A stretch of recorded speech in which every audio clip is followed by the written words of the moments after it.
What's going on, guys? Making a review here for the 1/16th scale Erevo.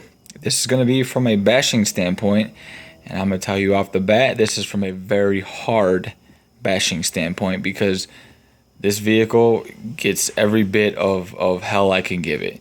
No mercy for this thing whatsoever. So if it's broken, it's because it took a very hard hit, and I gotta tell you, I haven't replaced a whole lot on this thing, and it has withstood some serious beating. So let's kind of go over real quick. First of all, this is the VXL. This is the brushless. I am still running the stock nickel metal hydride batteries. I do recommend you get a series connector for the batteries, as well as a parallel connector for the batteries. This one here, the parallel connector, will double your runtime, and the series connector will essentially almost double your power. So certainly recommend getting those two. If you're just planning on bashing this thing, I would certainly recommend not really upgrading to lipos. You start getting into lipos, and you start getting into some other issues and stuff with axles and drive shafts and stuff breaking. You run two nickel metal hydride batteries on this thing. I've had it up to 40 miles an hour recorded, so not really anything to be ashamed of there on a stock setup. As far as what's been going wrong with this thing and what I recommend, you can see for the most part it's basically stock. Still running all the stock internals, stock motor, stock ESC, stock transmission, stock steering servo. The only couple of things I've had break so far is I hit my girlfriend's truck tire on her actual car at about 35, 40, and the turnbuckle or the rocker here broke, and this front bumper here broke. Hitting it at 40 miles an hour, dead straight, head on. Come on. I mean, if that's all that broke, I'm happy. I did upgrade the front control arms, not because they broke, just because I hear they're a common thing and I didn't want them to break. You see, I still have the stock ones in the rear. I had no problems with those so far. When I did upgrade to the RPM front control arms, the toe was way off. I don't know why. They're on the correct side. Everything's where it needs to be. I tried adjusting the pillow balls in and out as far as I could. Didn't seem to make any difference, so I did end up getting the adjustable tie rods here. These are the Traxxas ones, the TRX ones.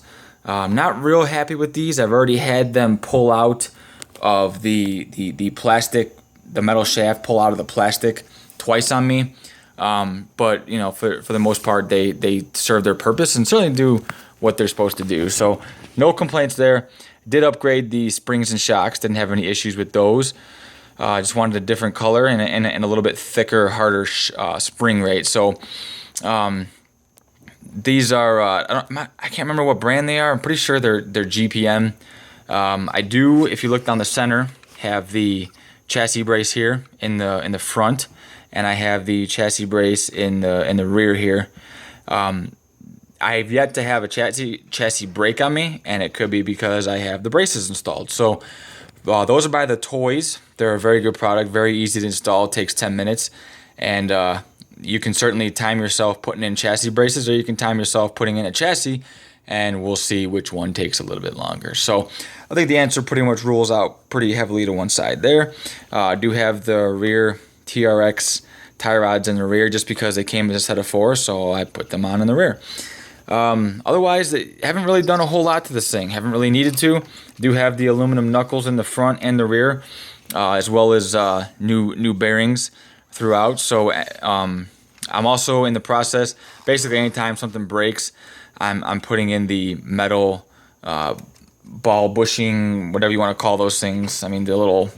Let's see if I can find them right here. I got them sitting right here. So these little things here. Anytime something breaks, I'm taking out the plastic ones and just putting in the metal ones. So definitely something you want to look into getting as well.